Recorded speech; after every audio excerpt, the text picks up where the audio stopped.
Bonjour, je vais vous parler aujourd'hui de la bioélectronique. Tout d'abord, je vais vous présenter l'association de bioélectronique de Vincent. C'est une association qui est née donc suite aux travaux du professeur Louis-Claude Vincent et de sa collaboratrice Jeanne Rousseau et qui a été reprise après par des pionniers en matière de naturopathie et de recherche fondamentale sur l'électrochimie du vivant, notamment Roger Castel, mais également Daniel Pinon, et donc dont j'ai consulté les travaux et dont je vais vous présenter un petit peu les fondamentaux.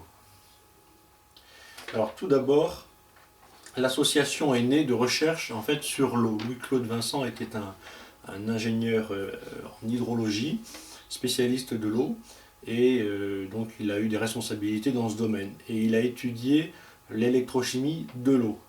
Par la suite, des découvertes ont été faites sur les équilibres électrochimiques du sang, notamment par Jeanne Rousseau, et des conclusions ont été tirées de ces travaux, à savoir que, eh bien, il y a des limites vitales au niveau électrochimique au sang. C'est-à-dire que le sang, pour faire simple, le sang humain doit avoir certaines caractéristiques et pas d'autres, en termes de pH et d'oxydoréduction. Alors l'oxydoréduction, c'est assez simple, c'est la quantité d'électrons qu'il y a dans un milieu liquide, et je parle d'électrons en plus de la matière organique disponible normalement. C'est-à-dire que ce sont des électrons qui sont en surcharge et qui donc sont disponibles pour réagir et amorcer des réactions chimiques. Voilà. Et il a été mis en évidence que le pH du sang humain, lorsqu'il est pris directement, donc, lorsque le pH est mesuré directement dans la seringue, et donc comme en bioélectronique, il doit être de 7,1. Récemment, ça a été corrigé à 7,2, mais on va dire entre 7,1 et 7,2. Alors qu'en laboratoire, on va dire avec le fait que le pH est mesuré après coup, après la prise de sang, donc ce serait 7,35 pour être à peu près dans la norme. Concernant le niveau d'oxydoréduction, pour faire très simple, il faut imaginer que 1 cm3 de sang, c'est-à-dire le volume à peu près d'un dé à coudre, doit contenir, d'après les normes bioélectroniques, 10 milliards d'électrons libres, c'est-à-dire des électrons en plus qui sont disponibles comme pour amorcer une réaction chimique, comme quand vous faisiez de la chimie par exemple à l'école et qu'il y avait une anode et une cathode. En plus, vous faisiez passer un courant pour amorcer des réactions chimiques entre les produits qui étaient en solution. Eh bien, dans le sens, c'est un peu la même chose. On veut nous faire croire que la santé est quelque chose d'extrêmement compliqué. En fait, c'est la maladie qui est extrêmement compliquée et le traitement des maladies, effectivement, qui mérite des années et des années d'études. Mais pour ce qui est de la santé, c'est finalement relativement simple du point de vue théorique. Après, on verra pour ce qui est du point de vue pratique. Donc, au niveau de la déviation du sang, c'est-à-dire des mouvements que le sang humain effectue au niveau électrochimique, il faut savoir qu'en fait, quand on est jeune, on est à peu près dans ces normes de bonne santé, normalement, et puis qu'en vieillissant, avec l'âge, on dérive vers donc, ce qu'on appelle une oxydoalcalose. On dit que le sang il est alcalo-oxydé, c'est-à-dire qu'il a dévié au niveau de son pH vers une zone alcaline, donc de 7,1 il est passé en général à 7,5, 7,8 bioélectronique, il faut toujours rajouter à peu près 0,25 pour les analyses laboratoires. Et donc il faut imaginer aussi qu'il a perdu son potentiel d'électrons en plus. Alors, qu'est-ce que ça pose comme problème? Eh bien, ça fait que finalement, on peut considérer que le sang s'oxyde. Alors, il s'oxyde avec l'oxygène, mais le mot lui-même oxydé ne veut pas dire simplement réagir avec l'oxygène. Réagir avec l'oxygène, c'est vrai, ça fait perdre des électrons. Mais des fois, il y a des mécanismes qui permettent derrière d'en récupérer. Mais s'oxyder, ça veut avant tout dire une perte d'électrons. Voilà, donc la question c'est pourquoi le sang entre 20 et 70 ans perd des électrons et qu'est-ce qu'on peut faire surtout pour en récupérer. Si on comprend pourquoi, déjà on va pouvoir peut-être en récupérer. Et comment on peut faire pour ramener le sang dans les normes de bonne santé. Alors, il y a deux aspects qui ont été travaillés, c'est la question du pH. Certains ils se sont dit, le sang il s'alcalinise, donc il faut réacidifier le sang. C'est quelque chose qui a très vite une limite parce qu'en fait le pH est régulé dans le corps. On appelle ça une fonction tampon, c'est-à-dire que quoi que vous lui fassiez subir comme mouvement, le pH se remet à son équilibre à lui. Et par contre, si on joue sur la quantité d'électrons, là on obtient des très bons résultats de santé. Si on joue sur le pH, en fait on fatigue l'organisme. Quand bien même on le réacidifie, eh bien on le fatigue. Si on joue sur le niveau d'oxydoréduction, on lui permet d'avoir plus d'énergie. Alors, au niveau des mesures, pour faire simple, le sang a été mis à un certain niveau, quand on est en bonne santé, qui est de 21. Ce niveau de bonne santé, comme on le perd, on s'est dit, si on arrive à le faire revenir à la norme, eh bien, on aura tout gagné. Et effectivement, statistiquement, les gens qui sont oxydés, donc qui passent du niveau de bonne santé à 21 au niveau de l'oxydoréduction, vers 25, voire 28, 29, à partir de 30, c'est le décès, eh bien, si on arrive à les redescendre de quelques crans, voire même jusqu'à 21, et on constate statistiquement et significativement le retour à une meilleure santé, voire une très bonne santé. Et des fois, il y a même des cas de retour à la fertilité pour des femmes qui avaient des problèmes de fertilité à partir de la quarantaine et qui n'avaient jamais eu d'enfant.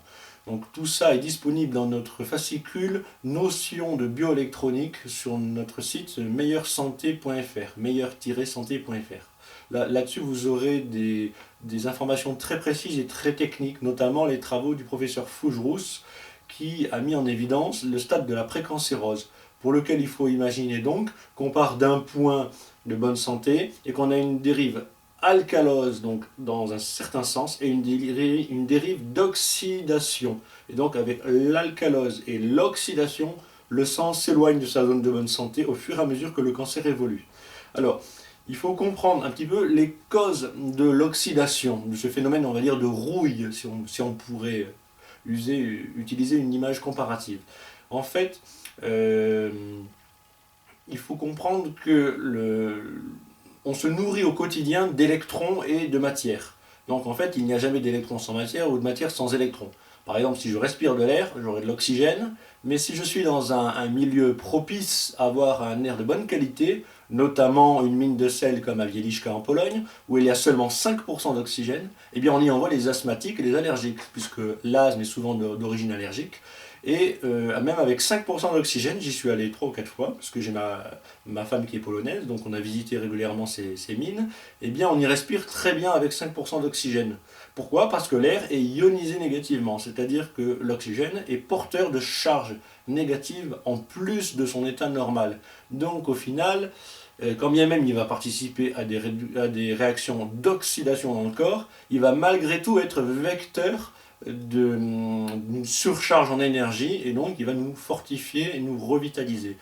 Voilà, il faut comprendre que dans l'air aussi d'un milieu naturel, il y a des électrons normalement qui sont en excédent. On doit avoir normalement entre 500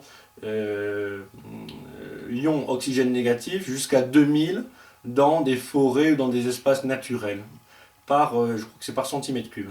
Voilà, donc en gros, à chaque fois qu'on respire, il faut bien penser que l'air est notre première source matérielle, puisqu'on respire 15 mètres cubes d'air, et 15 mètres cubes d'air, ça fait 15 kilos d'air, et ça fait aussi à 70% d'humidité à peu près 10 litres d'eau qui passent dans nos poumons par jour. 10 litres d'eau, donc il faut imaginer aussi que cette eau, si elle est dynamique, si elle est sous forme de vapeur, au contact avec des ions oxygène négatifs et un milieu chargé au niveau d'électrons en surplus, ça va nous nourrir et ça va même activer cette eau humide qui passe dans nos poumons et qui participe à l'hydratation du corps évidemment. Hydratation du corps qui, comme chacun sait, est en liaison avec l'effet de la jeunesse, puisqu'on sait que le bébé a 82% d'eau, l'adulte à 70% et le vieillard 65%, et dès qu'on descend en dessous de 58-55% d'eau, on meurt, c'est inévitable.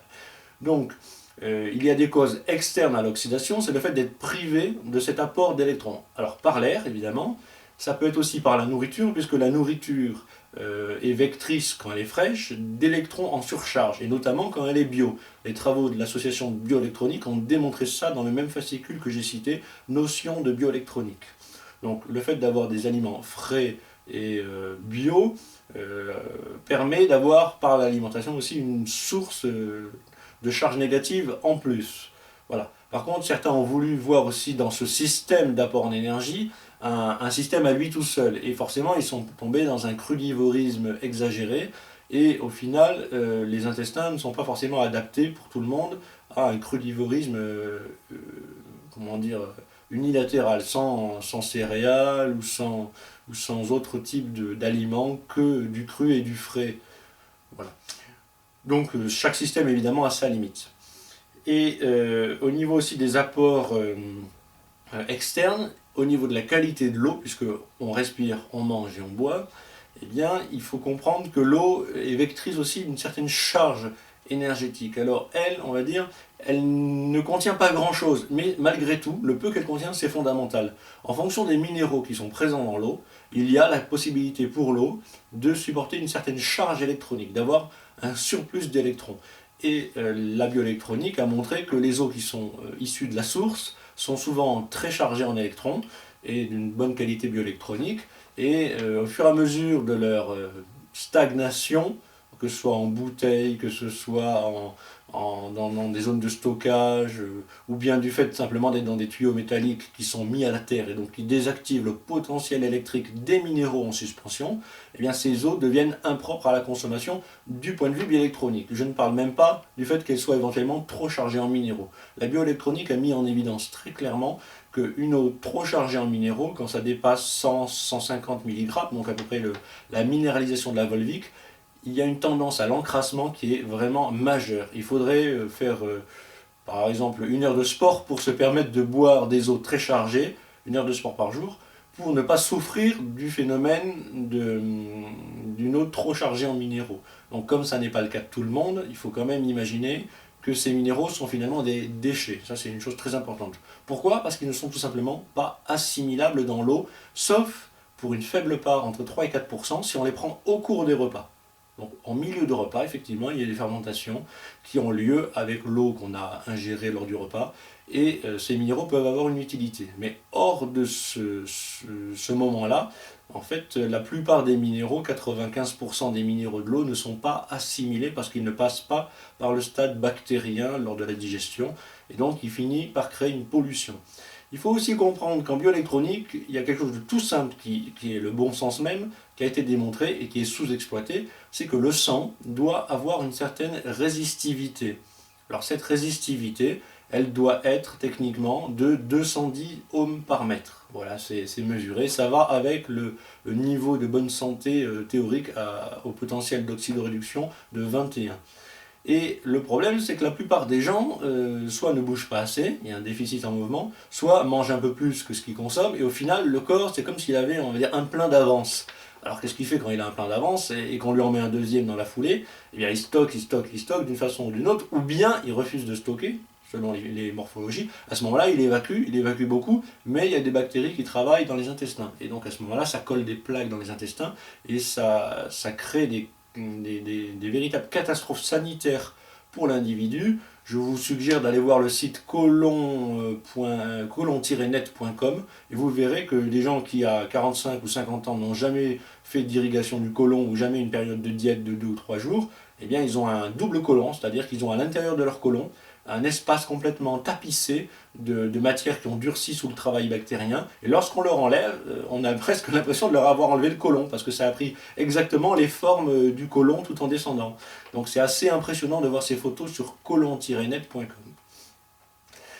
Voilà, donc pour ce qui est des facteurs d'oxydation, il faut comprendre qu'il y a donc des facteurs externes, ceux qui nous viennent de l'extérieur et qui devraient nous nourrir. Il y a aussi, par exemple, après l'air, l'eau et l'alimentation, le fait d'avoir un contact à la terre électrique par les pieds.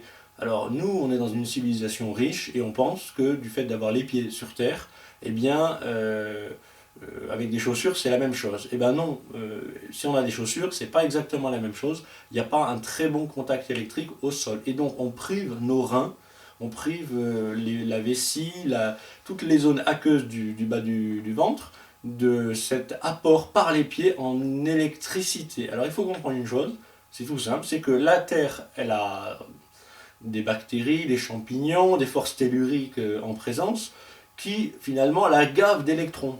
Et ces électrons sont des fois tellement forts que lors d'un éclair, bien qu'on voit la lumière descendre du haut vers le bas, en réalité ce sont les électrons qui montent du bas vers le haut. Et donc ces électrons qui montent du bas vers le haut, eh bien ils le font aussi, ne serait-ce qu'en plantant une tige métallique dans un champ. Et donc si une tige métallique dans un champ peut véhiculer un effet de pointe, un effet corona par ce transit d'électrons sur sa hauteur, eh bien l'homme fait tout à fait la même chose. Simplement, il faut qu'il ait les pieds sur la terre électrique pour avoir cet apport. Donc, il faut prendre en considération que le port des chaussures est en soi une grande pollution, même si ça apparaît être un progrès évidemment pour éviter de se faire mal aux pieds. Voilà, j'en ai fini avec les 4 aspects majeurs externes. Et maintenant, je vais développer un aspect interne, ainsi que une petite partie des travaux de Beljanski. Alors, au niveau interne, c'est-à-dire dans le sang et ce qui est produit par l'organisme, éventuellement ce qui pourrait être amené par la respiration, si on est en ville et qu'on respire des gaz toxiques, il y a tout ce qui va se retrouver dans le sang, les toxines produites dans le corps et les toxiques qui sont amenés par la respiration, par les pollutions environnantes. Alors, je vais d'abord parler des toxines. Il faut comprendre que dans notre corps, en réalité, il n'y a pas on va dire un état tout propre ou un état tout noir. En général, il y a des petits travaux bactériens. Ça peut être dans le cœur, donc l'athérome, qui est la plaque artérielle qui est collée en fait par des bactéries qui travaillent avec les minéraux excessifs de l'eau plus le cholestérol. Il y a donc un travail bactérien qui se fait, mais également ça peut être dans la bouche pour par exemple la zone du tartre qui va abriter les bactéries. Alors la bouche est prépondérante parce que c'est un milieu qui est chaud, humide, sombre, donc il y a peu de lumière qui rentre en général, surtout la nuit, surtout quand on se la ferme, et au final, il y a un gros travail bactérien parce qu'en plus il y a des apports réguliers d'alimentation, c'est-à-dire d'aliments hydratés, sucrés qui vont permettre aux bactéries d'avoir un apport de nourriture, surtout si on ne se rince pas la bouche fortement, ou même on ne se lave pas les dents après chaque repas. Donc le milieu bucco-dentaire, malheureusement, est la source de prolifération bactérienne très importante. Chez les femmes, il y a aussi les ligatures de trompe qui peuvent donner lieu à un travail bactérien très perturbant. Il y a aussi des fois des restes d'opérations sur les amygdales qui peuvent entraîner donc des infections sur les amygdales parce que certains morceaux ne sont plus vascularisés et pas éliminés. Donc en fait, il y a un pourrissement qui se fait.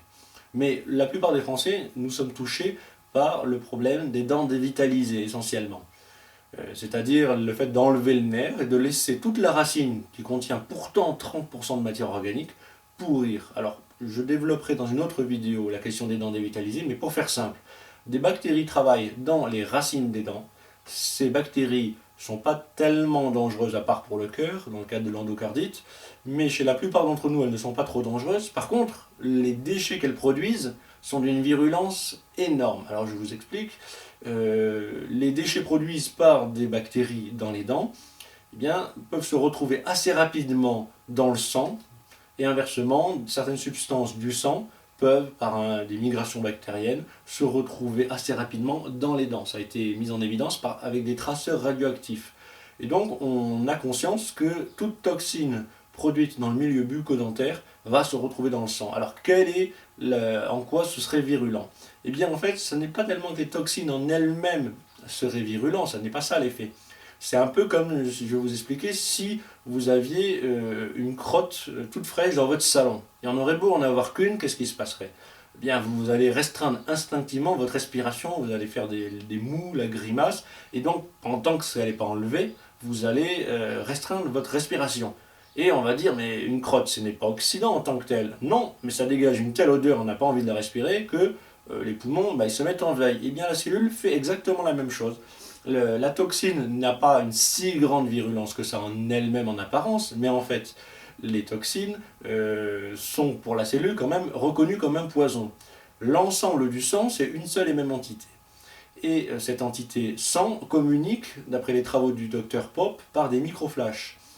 Et en présence de toxines, ces cellules vont s'informer entre elles de la présence de toxines et vont avoir un mouvement de fermeture, de repli pour une bonne partie d'entre elles. Et donc elles vont essayer d'empêcher ces toxines évidemment de rentrer. Mais dans la mesure où elles se ferment, ces cellules, puisqu'elles choisissent ce qui rentre et ce qui sort, elles vont être obligées de se fermer et donc leur métabolisme à la fois va mal fonctionner, mais en plus elles ne pourront même pas sortir leurs déchets. Alors si jamais il y a des moments sans production de toxines, on va dire, ça peut permettre aussi de récupérer. Mais comme la production de toxines est parfaitement continue dans le milieu bucco-dentaire, malheureusement, les cellules se mettent en asphyxie, c'est-à-dire qu'elles ne s'oxygènent plus. Et au lieu d'avoir un métabolisme à l'oxygène, on a un métabolisme au CO2 qui commence à se faire dans la cellule. Alors, pour faire très simple, la cellule a normalement un petit noyau et un assez gros espace intercytoplasmique. Et lorsque la cellule s'oxyde, d'après les travaux de la bioélectronique et du professeur Beljanski, le noyau, en fait, il grossit. Pourquoi? Parce que les déchets du milieu intercytoplasmique ne peuvent plus s'évacuer correctement vers l'extérieur, car le sang est surchargé. Rappelez-vous les 210 ohms, c'est-à-dire pas trop de matière dans le sang. Or, si le sang a déjà trop de matière, qu'est-ce que fait la cellule? Eh bien, elle n'évacue pas dans le sang parce que ça n'est pas le bon moment. Et le moment, souvent, il ne vient jamais. Donc, finalement, elle se résigne à évacuer ses déchets vers l'intérieur, vers son noyau. Le noyau grossit et d'une façon tout simplement mécanique, l'espace entre le noyau et l'enveloppe, le cytoplasme, eh bien, devient de plus en plus petit. Or, cet espace permettait d'avoir 100 millivolts d'écart, c'est-à-dire d'avoir une différence de potentiel qui crée des attractions et des répulsions de certaines matières pour nourrir la cellule et pour évacuer les déchets. Eh bien, ces 100 millivolts commencent à s'amenuiser du fait simplement que les deux potentiels se rapprochent. Et à partir du moment où le noyau devient trop gros, trop obèse, il n'y a plus assez d'écart en termes de millivolts entre le cytoplasme et le noyau. Donc, au final, on arrive au stade irréversible du cancer et de l'oxydation. Et à ce moment-là, carrément, les potentiels peuvent s'inverser entre le noyau et le cytoplasme. Donc, il faut comprendre que la virulence des toxines dentaires est forte parce qu'elle est régulière, la production est régulière, même s'il y en a des très petites quantités, qu'en apparence, ça n'est pas si grave puisque ça permet de garder les dents et de bien mâcher, d'avoir une bonne occlusion, c'est vrai. Mais en fait, la dent dévitalisée, déjà par le phénomène des toxines, eh bien, empêche le sang de procéder à ces échanges. Il semblerait également qu'il y ait des effets réflexes, mais je développerai ça dans une autre vidéo. Maintenant, je vais vous parler des toxiques. Quand on respire des toxiques, il y a certaines dioxines qui sont encore plus virulentes que les toxines des dents dévitalisées. Et donc, ces dioxines ou d'autres toxiques qui sont véhiculés dans l'air comme les particules fines sont également reconnus comme des poisons par la cellule. Et l'effet cocktail veut malheureusement que un toxique à très faible dose qui ne cause pas de maladie, conjugué à un autre toxique ou à une autre toxine à très faible dose qui à elle seule ne causait pas non plus de maladie, eh bien les deux conjugués vont amener l'organisme à ne plus savoir par quel bout prendre le problème, puisque des fois il y a des mécanismes spécifiques qui permettent de réagir à des agressions, et ces mécanismes risquent d'entrer en contradiction eux-mêmes. Donc l'effet cocktail a une capacité à multiplier par un facteur gigantesque, peut-être de l'ordre de 1000 à 10 000, la nocivité des produits, parce qu'ils sont en fait mixés.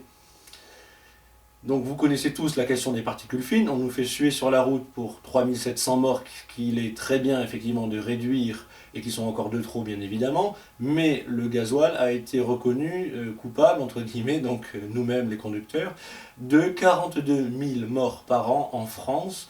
Ça a été annoncé sur France Inter à l'été, début été 2012. Donc il faut comprendre qu'on a 13 fois plus de mortalité à cause des particules fines, et que si on conjugue finalement l'effet cocktail de toutes les pollutions, on va avoir inévitablement des taux de maladie qui vont s'envoler. Alors pourquoi cette vidéo? Eh bien c'était pour présenter avant tout l'ensemble de ces pollutions et qu'on ait une vision déjà de base de ce à quoi la bioélectronique peut identifier, enfin la façon dont la bioélectronique peut identifier les problèmes, les répertorier et éventuellement mettre en évidence le chemin de retour vers la norme sanguine de bonne santé. Alors certains peuvent aller faire des analyses de bioélectronique, ça vaut environ 90 €, 100 € selon les laboratoires, et maintenant c'est en partie remboursé par la Sécu. Mais ce qu'il faut comprendre, c'est qu'en fait, il y a une capacité maintenant à travailler sans forcément faire d'analyse bioélectronique, car il y a souvent conjonction entre oxydation et symptômes, et IMC aussi. Et si on arrive à ramener l'IMC dans les normes de bonne santé, pour l'IMC c'est 22,5, eh bien, et les symptômes à des moindres virulences, eh bien, ce sera la preuve d'une amélioration de toute façon de la santé. C'est dans cette direction que j'ai développé donc une société qui s'appelle meilleuresanté.fr, que vous trouverez donc sur internet, et à partir de laquelle vous pourrez, si vous le souhaitez, avoir des informations sur la rubrique Comprendre la santé, ou éventuellement commander des produits si vous pensez que certains produits vous sont nécessaires, ou engager des travaux dentaires après très très mûre réflexion si vous pensez que ce témoignage est pertinent et que vous vous nourrissez aussi de toute la documentation qui existe sur le net sur ce sujet. Voilà. Certains scientifiques bien plus crédibles que moi, comme Jean-Pierre Garel, ont écrit là-dessus, ou comme Boyd Halley. Évidemment, il faut consulter tous ces travaux. Moi, j'en ai fait une synthèse, j'ai fait mon expérience, et pour ma part, j'ai, au niveau de la santé, récupéré un très grand potentiel de santé en faisant extraire mes dents dévitalisées. J'en avais une douzaine, plus 2 ou 3 qui étaient nécrosées ou en instance de nécrose, et j'avais également un phénomène qui est très peu connu aussi au niveau de dentisterie, une cavité, ce qu'on appelle une cavitation, c'est-à-dire un petit volume à fleur de la dent, qui en fait était bourré de toxines, et une fois qu'il a été nettoyé et gratté, eh bien, ça a eu aussi un très grand impact sur ma santé, sur ma forme. Voilà. Alors, si on veut entrer aussi dans un domaine comparatif, au niveau de l'oxydation, eh bien, je devrais dire que il m'est arrivé dans ma vie de passer 15 jours en montagne, loin de toute pollution de ville, parisienne ou autre. Et ça ne m'a pas ressuscité plus que ça. Souvent, on sent un mieux-être, mais bon, ça n'est pas non plus gigantesque. Alors que la question dentaire a été énorme, primordiale. Donc, au niveau de l'oxydation, je vous recommande avant tout de vous interroger sur la question dentaire, de bien vous renseigner. Vous avez un fascicule sur mon site qui s'appelle Les dents dévitalisées, qui traite du problème, et également de la prévention des caries. Parce qu'évidemment, accuser la dévitalisation dentaire, c'est facile, mais en réalité, ce qu'il faudrait, c'est avant tout que la carie ne puisse pas se développer. Évidemment, les sucres raffinés, que ce soit le sucre blanc ou les farines, sont en cause. Et l'association de bioélectronique a également produit de nombreux documents qui favorisent évidemment l'alimentation avec des produits non raffinés, des produits complets qui permettent de reminéraliser le corps. Une petite donnée aussi qui est très importante à saisir, c'est que on fait des fois une erreur en parlant de l'acidose. En réalité, la bioélectronique a montré de façon assez simple que si le sang s'alcalinise, en réalité, les tissus, eux, s'acidifient. C'est une sorte de point d'équilibre qui s'écarte. C'est-à-dire, je vais vous le faire en dessin, vous avez un point d'équilibre, le sang part d'un point, s'alcalinise et s'oxyde, alors que les tissus qui étaient également pas trop acidifiés ni trop réduits, eux partent vers l'acidose et se réduisent. Donc, on va dire que c'est une distorsion par rapport à un point d'équilibre. Et vous avez la même chose au niveau de l'urine et du sang. Normalement, votre sang est plus réduit, c'est-à-dire qu'il a plus d'électrons que votre urine. Votre urine doit être un petit peu plus acide et un petit peu plus oxydée. Et que se passe-t-il dans le stade de la précancérose? Les choses s'inversent. Le sang s'alcalinise et s'oxyde, et l'urine descend dans un niveau d'oxydation très bas, c'est-à-dire est très chargé en électrons. Ce qui veut dire tout simplement que vous perdez des électrons en allant uriner. Donc ça veut dire qu'on se dévitalise et que le corps finalement fonctionne à l'envers. Voilà, j'espère que vous pourrez trouver sur internet, sur le site de l'association de bioélectronique, des renseignements complémentaires, et à bientôt pour une prochaine vidéo.